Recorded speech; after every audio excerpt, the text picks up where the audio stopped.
Well, the State Board of Elections says a system failure over the weekend is fixed and people voting tomorrow will not be impacted. Capitol reporter Dina Hartley is joining us now with that story. Dina, the malfunction became a blame game between the Democrats and the Republicans. Yeah, we're talking about the voter search tool where you can go online and check your own registration. It went down for most of the state for a few hours on Saturday. It wasn't really a huge deal, but almost immediately, Democrats blamed the Board of Elections and the Republican state auditor. But the Board of Elections say Democrats are wrong. A temporary interruption for voters checking their registration on Saturday as the State Board of Elections voter search tool dropped offline for several hours for much of the state. From our CIO, Brett Kelly, this had to do with an update to the SEAMS system that was necessary to meet deadlines for candidate filing for next year's election. Executive Director of the State Board of Elections, Sam Hayes, says the tool was back up and running within a few hours. He adds, most importantly, voters were not impacted. That's despite claims from the chair of the North Carolina Democratic Party, Anderson Clayton.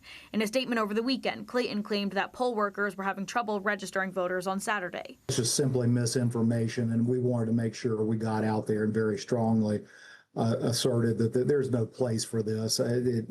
It just doesn't serve the public interest to put out false statements like this. In that statement, Democrats also criticized Republican State Auditor Dave Bollick's oversight of the Board of Elections. Bollick was on the road on Monday, but available for a phone interview.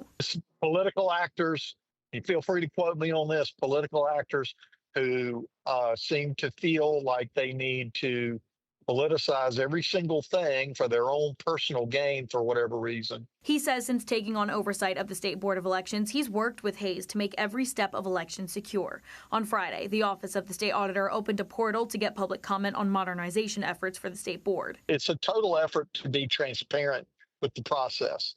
It's really important on election integrity that we be as transparent as possible. Both he and Hayes say even outside of the weekend's hiccup, their top priority is election integrity and transparency. I don't think there's anything more important that we do here when we're interfacing with the voters of the state and making sure that our elections are secure.